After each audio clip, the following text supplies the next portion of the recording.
G'day guys, welcome back to SuperCoach for DR and welcome to my round 5 review. Hope you all had a ripping round yourselves this week. Now, I've got to start off by saying a big, massive thank you to anyone that sent me a positive message last week. If you watched my round review, you would have seen that I just decided to keep it real for a week, let you know how I'm actually thinking about my side. And look, firstly, thank you to the people that left a positive comment along the lines of, it's all good, man. We all have bad years. Your history speaks for itself. I've been following you for a long time. All that sort of stuff. Really appreciated that. And even onto the messages that were, I think, from people that were genuinely concerned about my well-being. Are you actually okay, mate? Do you need to have a chat? It really did mean the world to me, and it goes to show what a great community that we've actually built here. So thank you so much. But just to put on the record for everyone, SuperCoach is just a game. Look, it's a game that I spend a lot of bloody time on, I tell you what. But life-wise, I am going so well at the moment. I'm a little fella River. I was going to say 5 months. He's 6.5 months already now. He's going really well. My other two boys, 11 and 13 now. They're flying. They're going well at school, playing footy, basketball, the rest. Got a beautiful wife, Lisa, as well, who's a great support. Loving family. A great bunch of mates around me as well. So, yeah, look, thank you so much to anyone that was concerned. But I can promise you from the bottom of my heart, I am going absolutely fine. SuperCoach is just a game. We saw, I think it was a week before, that little fella run up to Clarko, Jeremy Finlayson, and we know what's going on with his wife. So at the end of the day, this is really just a game. It's a game that lots of us take seriously. And I did say that last week that I was pretty embarrassed, particularly creating content about the way that my season was panning out. But look, I'm getting positive again. I'm jumping back on the horse. But yeah, I've said it 20 times now. Just want to start off by saying a genuine thank you to everybody that did send me a message last week. Look, footy-wise, I have watched a fair bit this weekend, but I haven't watched a lot today. I went to a Greek Easter. Shout out to Jenny, Greg, Angela, and Lisa for a magnificent day. There were about 60 people there, had the spit going on. It was a bit of a Greek Easter do.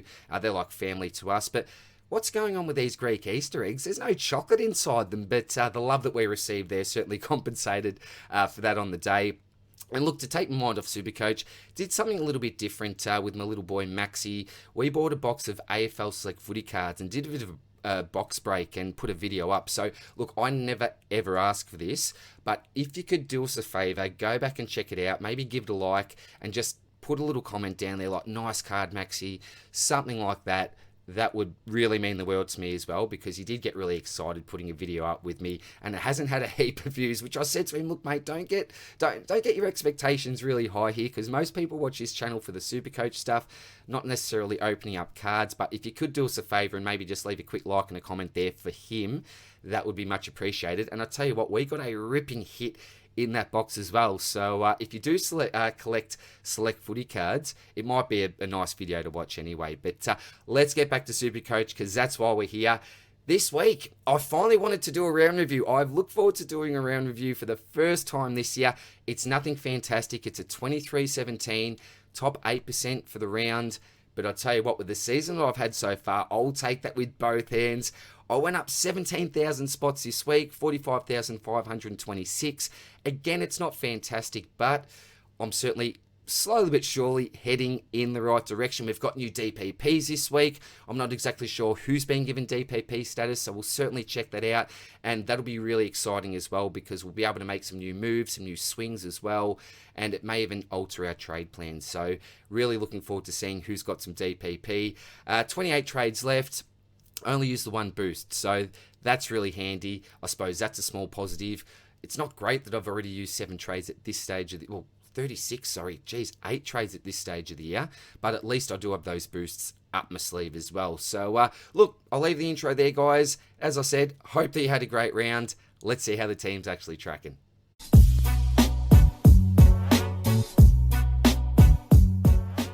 Alrighty, so we have 54,900 remaining in the bank, 28 trades left, as I mentioned before, with the 4 boosts. So let's see what's happening now. Never know how much to actually zoom out. I might go out one more so you can see the whole kit and caboodle here. You can't see the salary, but I've just mentioned that anyway. So let's check out some DPPs first of all. Nicky D, no, I reckon Pepsi Max. Yeah, okay, so Pepsi Max King. Now got defensive midfield status, that's handy. Errol already had it. Ashcroft stays. Bacon, no. Mackenzie as a mid-forward. So that's new for Mackenzie.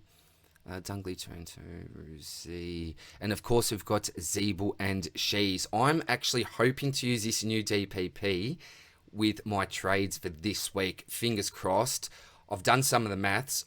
I may get through by the skin of my teeth. You'll see it live. You'll see my live reaction because I don't know if I'll have enough cash to do it in 2 trades. Oh man, I hope I do. Supercoach gods, please be kind to me with that. But look, let's go through some of these players. I have not seen this many 130 plus scores in my side this year for a very, very long time. So shout out to all the blokes who went 130 plus. Nicky Dacos almost got there. Don't know a lot about this match, but I heard that he did have a career high today, 40 plus. So well done to the young man. 128, finds the captain's score as well. Maybe a little bit lower this week with some of the other options that people may have decided to go with. This is the bloke that I did decide to trade in last week. So at the start, after Jordan Dawson's game, many of us were thinking, what the hell did I do? This is a big mistake. But for me, there was a lot behind this trade. So I went for Tommy Stewart in the end, and a big part of it was because of the money that I was going to save.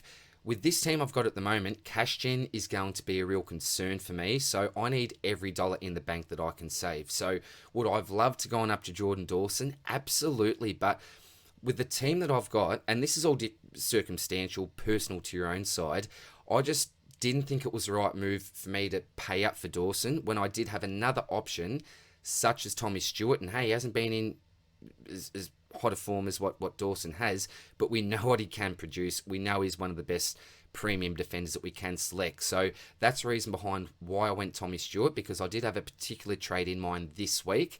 As I said, I've done some maths, but I'm not quite sure at the moment. So with Stewart, I watched the first quarter of this match. I think he had 7 or 8 touches, just doing what he needed to do. Mitch Duncan had the first kick in, so that was always a little bit of concern for us. And I did notice Isaac Smith took a kick in. It was somebody else random that I wasn't expecting as well. I'm not too sure, but it looks like they were sharing around a little bit. I haven't seen any of the kick-in stats from DFS or anything like that yet, but it seems like Tommy Stewart doesn't need to rely on them. So 135, I think, is a really, really big win. And if you look at the points for price, it may be similar. So I'm not too sure, but it's going to be pretty close anyway. I'm wrapped that I went with Tommy Stewart over Jordan Dawson. I would love to have him in my side. If you got both of them, along with Nick Dacos, you are flying in your defensive line at the moment. Look, Jordan Ridley, 91. This is probably what we expect from him, isn't it? I get a little bit excited when I watch him because I think surely, he's maybe on a 30 plus here, but it tends to be around a 24, 25. So this may be owner's bias, I think, with the Ridley selection. But look, it's not a disaster by any stretch. What did he start at around the 500 mark? So what's he lost? Maybe 20 and a bit K. It's nothing too bad. It's pretty much what we paid for, 90.4 as an average. Do we want him for the rest of the season? Absolutely not. Well, I'd love to get out of the pick, yes. But at this stage, when you look at my side, I probably don't have the luxury to. I need to focus on getting some of these rookies off field, and that's exactly what I'm going to try to do this week anyway. Jimby was bloody sub, so I needed him to go around 55. I think he did a 51, so super, super frustrating, but didn't see the game. So can't say what actually happened there or why he got subbed. Just don't know about that. Connor McKenna had a really, really, really quiet first quarter. We were very concerned about this, but did end up hitting back. I think I was on the phone to Big J, and what was he on, about 5 points? Was he minus? I forget what he was after the first quarter. It was bugger all, I know that much. And I said to Big J, mate, hopefully we can just get away with a 20-point quarter from here. So that'd be 60 for the game. And what did you do? A 55. So we got pretty close to that. Really nice game last week. Kicked a goal, which really helped his score. Did actually miss a goal as well. So if he had nailed that one, we're looking at a 60 plus here. So not a disaster, but 55 is not what we want on field, particularly for someone that's getting close to 300. The Pepsi Max King, 68 this week. I was wrapped with that score at the time, because I was always going to play the first 5 you see there up to McKenna. always going to play them on field. Then it was a choice between Wilmot, Cowan and Jones. So I could have used Cowan as a loop because I've still got Constable there with a 42. No good. Bad luck, Spills, as well. You didn't quite get your big call correct this week. Spills said he was going to get another 51, 4 on the trot. Jeez, he was looking like he was going to get close, Spills, but not quite, buddy. But very, very close this week, my man. But where I went wrong was choosing Wilmot over Jones. When I saw that at 68, I thought, great, right decision there. But Jones played, I won't say an absolute blinder, but for what he has produced so far this year, it was a bit of a blinder for him. So marking everything that came his way, very, very wet conditions. I didn't have a lot of hope because I thought, geez, their big men are down at the moment. He'll be playing that key role. He'll be spoiling rather than marking the ball. But we saw a fair few marks from Liam Jones, so I was super stoked with that. And he was actually going to be part of my trade-out plans for this week. Don't think he will be anymore. Certainly on the chopping block sooner rather than later, I think. But got a little bit more faith in the pick anyway, and at least he's starting to make some money. And Cowan, almost at 200k now. We're going to get between 40s and 50s, I think, most weeks. Onto the midfield. So finally, geez, this man looked good. He passed the eye test for me. He was desperate. Oh, I was just so happy with this pick. Massive first quarter. I thought he was on for maybe a 150, 160, but slowed up a little bit. 135 though at the end of the day is absolutely fantastic from this man. I did better than Clary this week. Clary, how was that? Oh, I was jumping up and down. I'll get to Clary when I get to my boy Setagoat, as Joey from the Centre Bounce would call him, my man Joey. So look, back to Roy Laird. As I mentioned, the best way that I can describe this, and it's not a great description, is he just passed the eye test. He was just so hungry for the ball. Hadn't seen him as hungry so far this year. Even when he got that big score, it was a 147, I think, he still didn't look as good as what he looked like on the weekend. So big shout out to Roy Laird. Hopefully he can come back. That break even shouldn't be too scary now. Almost a 110 average. Certainly below par by a big margin. But at least we're hopefully seeing some form here. Maybe a turnaround from Big Rawser.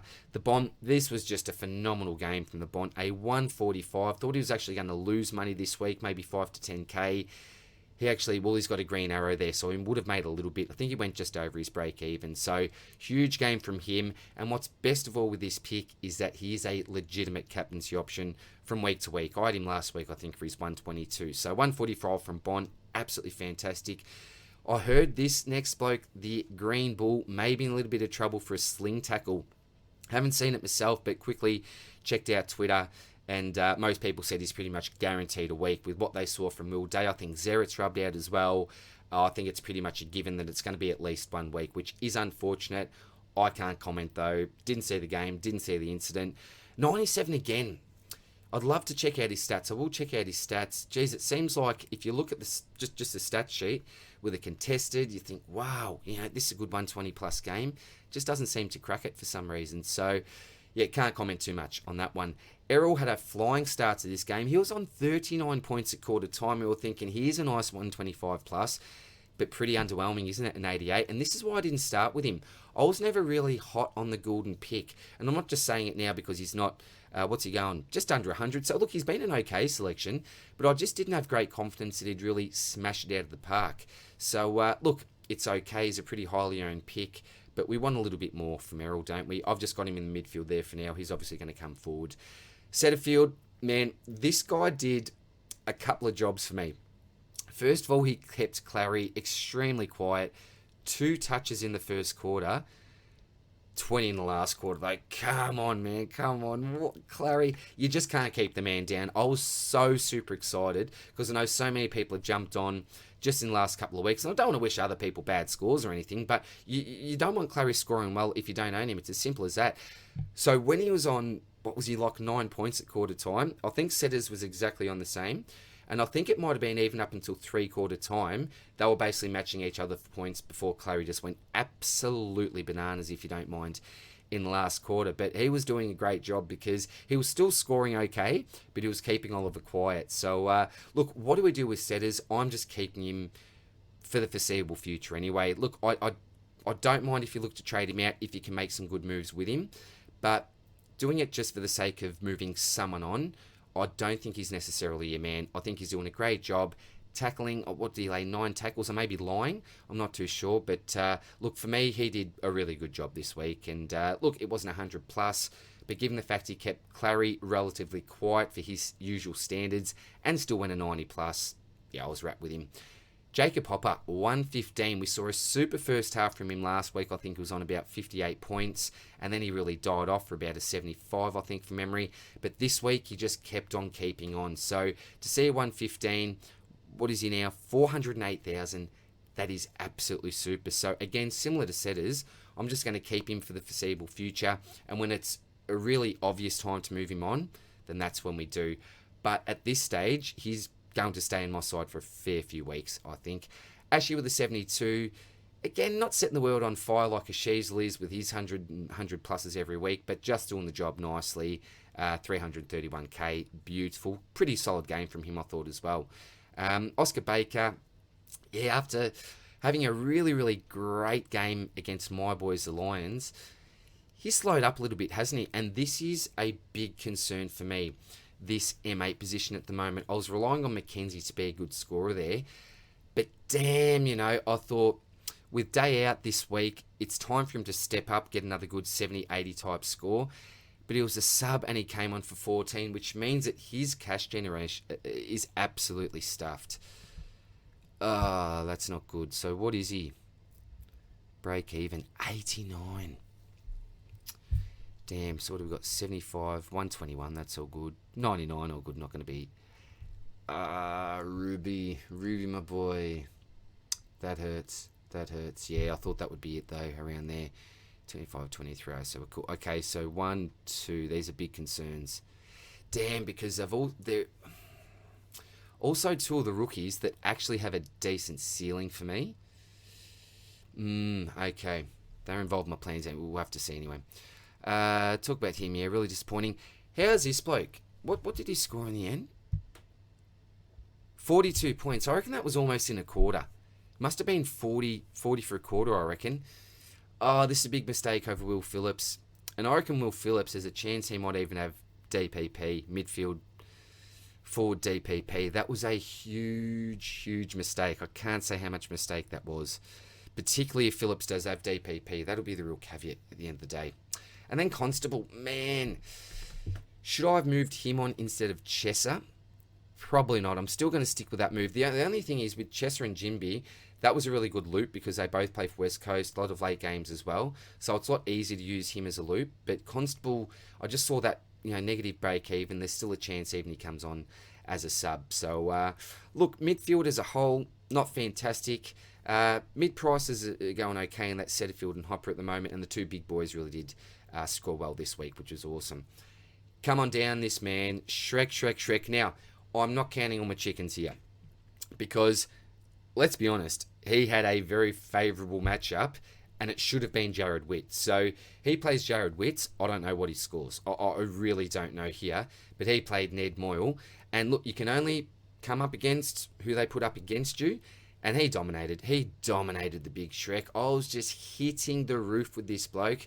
Again, similar to last week in the Stocky, I'll go through basically a play-by-play summary of what the Shrek did because I just hang on every possession, particularly with a pick like this when it seems like every other man and his dog and lady and their dog have Timmy English in this position. So to not lose a heap of points this week in this R1 slot is just... It's so good. It is so good. And probably why I actually managed to climb up some of the ranks this week because Timmy English has just been killing me. Would I love to have him? Absolutely. And look, if you did jump onto Timmy English, don't be concerned about this. I've seen some people going, I'm shattered. I traded Shrek to English. It's a fine decision. You've got to remember who Shrek's actually come up against in the last few weeks. It has not been great competition whatsoever. And English has been killing it. How much money has he made already? It must be, what's it, 100k? Possibly. I don't even want to know, actually. I'm not going to talk about English. He's not even in my side. But, yeah, Shrek, what a man he's been for the last 3 weeks. He's actually made money now. He's actually in the green for the season. Phenomenal. Royal Marshall, 123. You'll take that after being sub last week, won't you? Obviously didn't come up against great competition this week. I did quickly check out the stat sheet here. I think at 3/4 time he had about 18 touches, so that must have been really nice. Don't know a lot about this game, so 123, I'll take it. Do you look to trade Marshall up to an English? It's a lot of coin, isn't it? It's a lot of coin. You'd have to be in a good position to do that. I'm not a big believer in this at the moment because we've still got rookies on our field. What's it going to be? 5'11". He'd be close to 700 at this stage, wouldn't he? So, yeah, I probably wouldn't recommend the move, but if you've got a heap of cash in the bank, your team's looking really nice, there's not players or rookies that you think are ready to cull yet, and you generally want to keep on to, then maybe go for it if you've got a heap of cash. But I'd just be leaving in the bank, I think, for upgrade season, which is certainly approaching on us very, very quickly. Forward line. So, excuse me, Josh Dunkley, finally we got to see, I won't say a ceiling type game, but a bigger type game from him, and a game and a score that we know is absolutely possible. And shout out to my man, Lachie Neal. Similar to Laird, or more than Laird, I had not seen this bloke so hungry to find the football in 2023. He looked like a different beast on the weekend. Look, we expected a big score against North Melbourne. My advice was not to trade him out last week. So to the couple of people that did ask me that question, I think it was Neil to Oliver, I said I would rather keep Neil. Hopefully you followed through on that advice.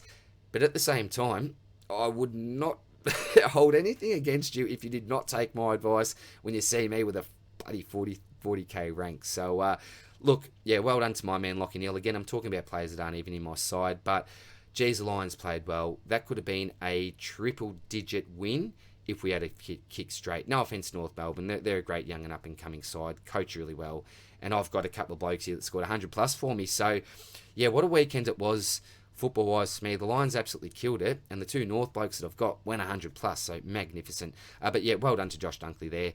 Timmy Taranto, a 115. This guy's been a really, really solid pick, and 107.8 for a season average is fantastic. I thought maybe 105 for Timmy, so the fact that he's going above that is just fantastic. Well done, mate. Connor Ozee, I put a tweet out, I think it was at quarter time. This bloke's TOG, it was either 53 or 56% in the first quarter. What on earth are you doing, Kenny? I don't know if he's carrying something.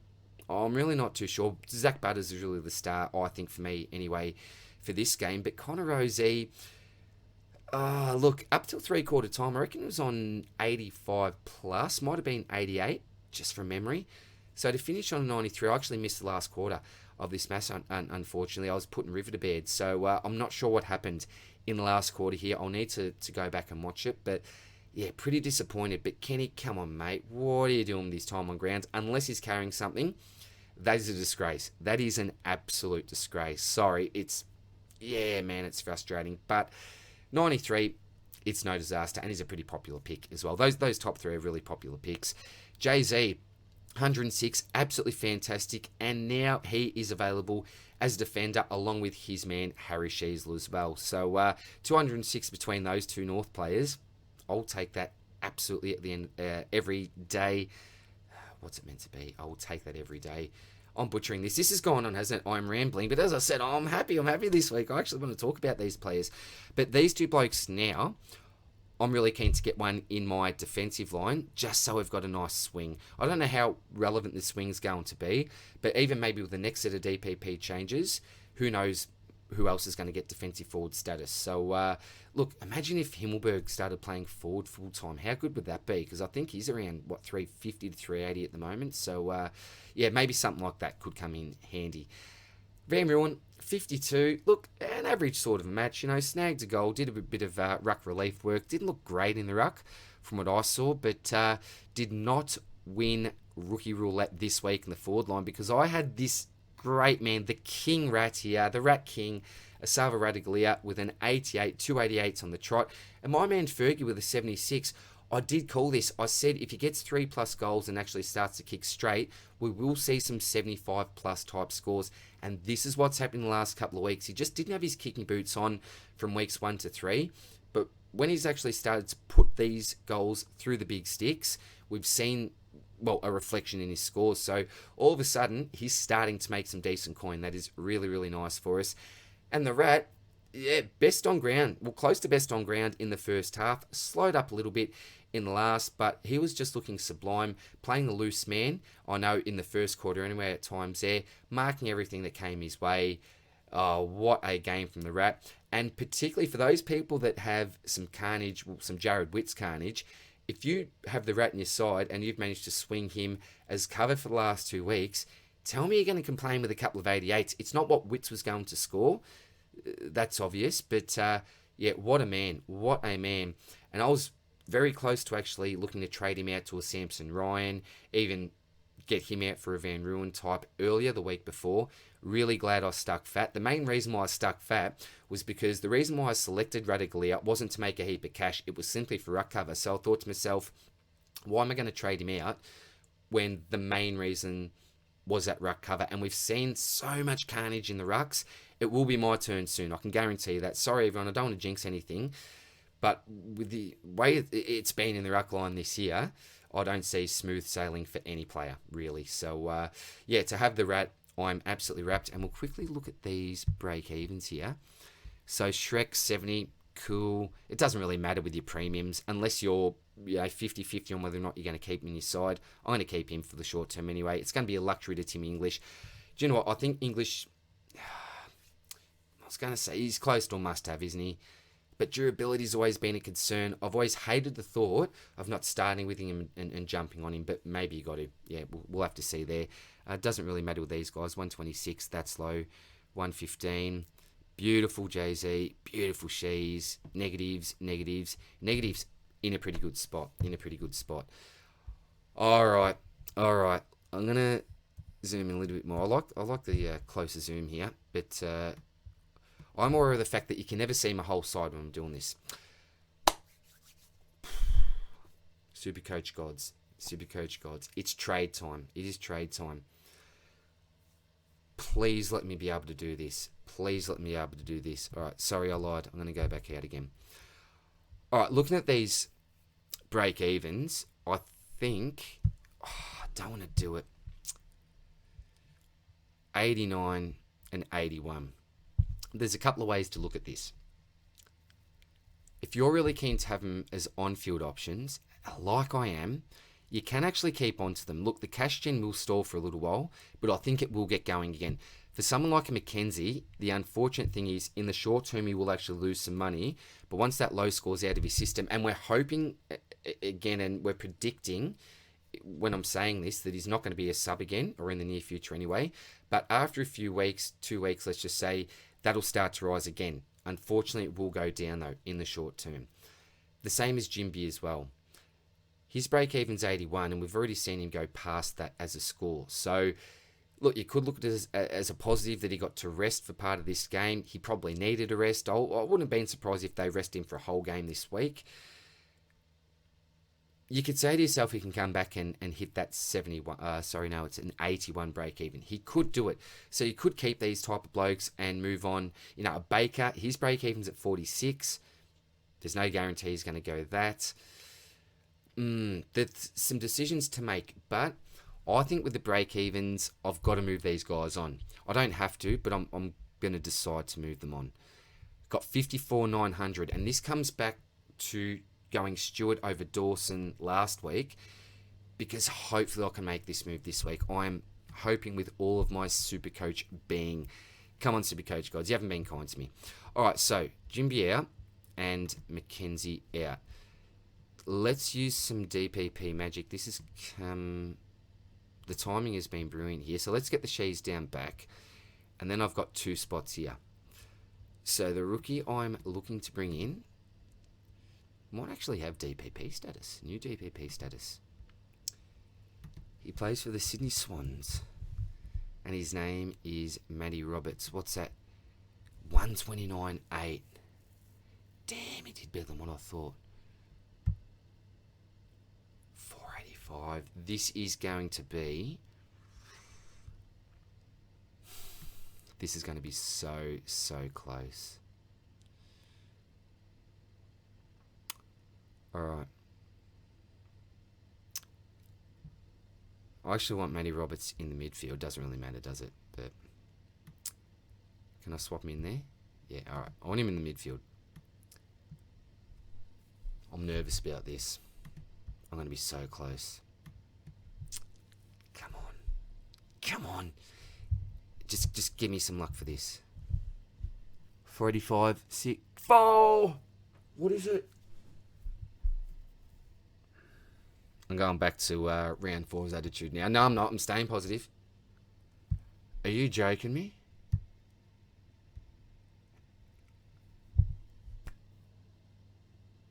I can't do the trade by 4. Don't do this to me, SuperCoach. God, oh man. That's a handball, isn't it? That's an effective handball or a kick. Adam Simpson, why did you sub this man off? Leave him on for 2 more minutes. He's a tackling beast. Is that like a tackle away? Fuck. Oh, this is the game that we play. This is the game that we play. I'm not going to boost. I'm not going to boost to do it, am I? 129,800. Why couldn't you be 129.4, mate? That would have been... Oh, I would have been smiling so much. Imagine that, an exact $0 in the bank trade. All right, 263, 296. Ridley. No, I can't. I tell you what, if Will Day was available this week, I would have gone Ridley out today. Use a boost. I would have done it. Stupid idea to do that early, isn't it? No, I can't. That's silly. No, I'm not bringing in... No, all right. Let's not even think about that. Who else we got? Liam Jones. What's his price? 283.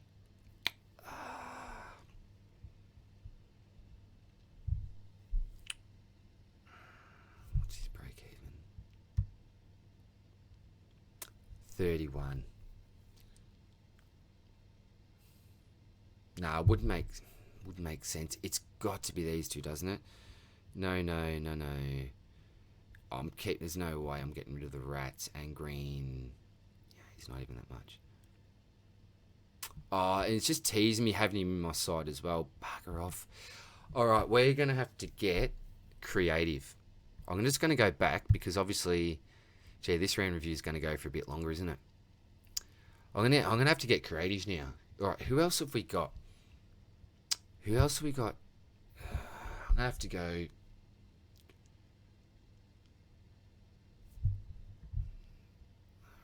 So what was Roberts? He was like, let's go for someone under 130. Damn. All right. Yeah, Matty Roberts. All right. Didn't play. Seamus Mitchell. Defensive forward. That's interesting. That is interesting because all of a sudden there's a link with Shees and Jay-Z, isn't it? I hate going early though. It's his first match. Let me know about Seamus, guys. Let me know about Seamus. I'm going to speak to Steve, my man Steve from SDS, and shout out to Steve. He was, I think, he is a gather round. Did you go to every match, mate? I reckon you did. I was liking your photos on Twitter. If you're not subscribed to my man Steve from SDS SuperCoach, please do it, guys. He is a ripping bloke. I love Steve. He's a ripping fella. So I'm going to ask him about Seamus. Corey Wagner. Oh, I think I mentioned I was on the phone with Big J, and he went early on Wagner. The poor bloke was shattered. But I watched a fair bit of this match. I reckon I missed out on a quarter when I was actually speaking with Big J. I wasn't actually watching it. He was giving me updated commentary, though. There's a few things to take out of the game from Wagner, and I'll talk about this more in the stock market video, so I'm not going to go through now. So basically, in a nutshell, I loved his attack on the football. I loved the way he tried to contest the foot. What's the best way I can describe it? He wasn't clean, but he was aggressive. That's the best way I'll describe it. There was this one stage where he got like a 1-2, so he's looking to get the ball back. He wanted the ball in his hands. Then it was like the biggest helicopter kick to someone about 35 metres out from goal. I think it was a terrible turnover. So that was the good and the bad. You know, terrible disposal, but he was taking the game on, which is what we want from our rookies. We want them with the ball in hands. Maybe not someone with terrible disposal efficiency, but I think he's better than what we saw. He's definitely better than what we saw. Does he play this week? I'm not too sure. I'll really need to look into this pick because, well, I certainly wasn't expecting to have to pick him this week. I really want to see another week's data from him and then look to maybe make a decision, because he was someone that I had in my preseason side. A mature body that I actually rated as a pick, as a player, with a pretty nice role. Bugger it, I did not want to go early though. How's this bloke? Will Gould, the man actually exists. I'm stoked for this fella. I'm absolutely stoked. I just wanted to see him get a game. I just wanted to see him get an opportunity. Well done, son. Well done. Absolutely wrapped for him. There is not a chance in the world. I reckon I've had him in every preseason side since he started. Obviously before round one. Even this year, just as a homage to the man, I had him in. But I'm not going there. See, this is the issue, isn't it? Far out. We've got a 93 from a bloke that's played 4 sub-affected games, I know. Then we've got these one-game players. 39, 39, 37. That's what we're getting, aren't we? Alright. Didn't play. Damn, okay, is that where we're looking here? Damn, we're in Struggle Town. Alright, now, I'll never recommend this, and there's no guarantee that I'm actually going to do this. But just for now, my mate Sheamus, I'm going to get in there. And then I'm going to, yeah, as I said, I'm going to bring Cogs into the side. I'm really keen. I haven't really talked too much about Cogs, have I? With this side at the moment, I can't afford Con Iglio. I can't afford to be spending up on the Claries, on the Dawsons of the world. I'm just not in that position. I need to be targeting cheap fallen premiums that are close to being at their lowest point, or my predicted lowest point anyway. Am I saying that Tommy Stewart isn't going to get any lower? No, but that was the time to jump on. We'd already seen a ceiling game. We'd seen that injury game as well, so it was the time to jump on. It wasn't a great score last week with that 90, but I backed myself to know enough about Tommy Stewart, even with Duncan in the side. So that they're the sort of players that I need to target. And 570 is not cheap, is it, for it to purchase a player for? But in the context of things, when you're looking at a Dawson or a Stewart, or even someone like a Sard, I think it's still okay. So cool with that. And that's why I'm so keen on Cogs. How did he actually go this week? I think we didn't score too well, but what are his stats like?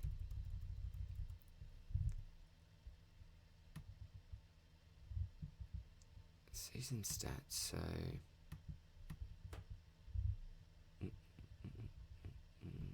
fantasy stats. So I'm trying to get at the right level where my head isn't in the way. Bloody hell. So what's that? That's 33 touches and 9 tackles. So 3 kicks away. 33 and 9. And what's he scoring? 102? Damn, that's unders. Oh, well. All right. So the reason why I'm really keen to make the move this week is to get rookies off field. You've seen the 50s, the 40s have been copying. It's just not good enough, right? So I need a little bit of stability. So what I will do is... Oh, but I've got Liam... Who do I trust more? Liam Jones or the Rat? We'll see, but I'm just going to get Shees back there, for example. Maybe not. No, I'm not. So what I might do for this week is we'll get the Rat on field... And I remember, I don't even know if I'm going to go through with this Sheamus move. But I reckon I might do that. Alright, so the 2 premiums. One, average, bit of a nothing type pick. McKenna, we'll need to see what we do with him in the next couple of weeks. Jones, Wilmot, Laird, Bont, Green, Gould and Cogs. So I've got 2 forwards here. I've pretty much got a completed forward line, I think, if I want. Sorry, I'll zoom back out for you while I'm chatting here. Maybe too much, sorry. Oh, I'm going bloody backwards. Sorry, guys, this is carnage at the moment. What's happening? Won't let me go back. Won't let me go. Oh, man. All right, sorry. Okay, forward line. Dunkley, Taranto, Rosie, Zeeble, Sheasel. So really comfortable having these guys on field. Rat, I'm becoming more comfortable by the day. Rux, Ashcroft pushed to that position. That makes me feel a lot better. Backline is a little bit dicey. Oh, that's where I'm sitting for now, guys. Quickly with captains. I've got the faith with Rory Laird again. What can we do here? So Madden actually plays... Damn, the third game. Doggies and Freo. Who's Lairdy got? Oh, the Hawks. Perfect if Finn doesn't play. They're tanking this year. Oh, it's a risk though, isn't it? The Bond, so probably Dacos. Essendon. That's always a safe one, isn't it? But I probably need to get in before Madden Constable. Maybe not. Maybe not. Alright, I reckon at this stage, let's just lock the Bont in as a VC. And then it's either going to be Laird or Dacos. Let's just go... I will make the decision a bit later on the week. I'll speak with other boys on the Swordplay poddy. At this stage, I'll go Bont and Laird, I think. And then, obviously, yeah, got Madden there. Cash Gen, what's Cash Gen like? Well, who knows what's going to happen with Seamus. I forget him. Cowan's not doing much. Baker's got a higher break even now. Roasting's a sub's not good. At least I've got Fergie and Van Rooyen. I'm not loving it, but it's looking a lot better than what it was in round one anyway. I've banged on with this round review. Apologies, guys. I've gone for way too long. So, look, I'm going to leave it there. This week, we've got, obviously, the Swordplay podcast. I'll be sitting down with Janeth and Spills, obviously. Also had Shorty on last week. He's going to be a semi-regular guest on the channel as well. Got some great feedback from the last one. So, yeah, shout out to you, Shorty. Hope you had a rip around. I know Shorty actually caught up with Janeth at... in Adelaide this week as well for Gather Round. Didn't that absolutely go off? 100%, I'm there next year. I'm there with bells on next year. Let's make a big thing of it, guys. Let's get as many people as we can getting to Gather Round. So apart from, obviously, the poddy, we've got the stocky as well. A lot to talk about this week. Particularly with blokes like Jinby, McKenna, even Baker, with relatively high break-evens for their average.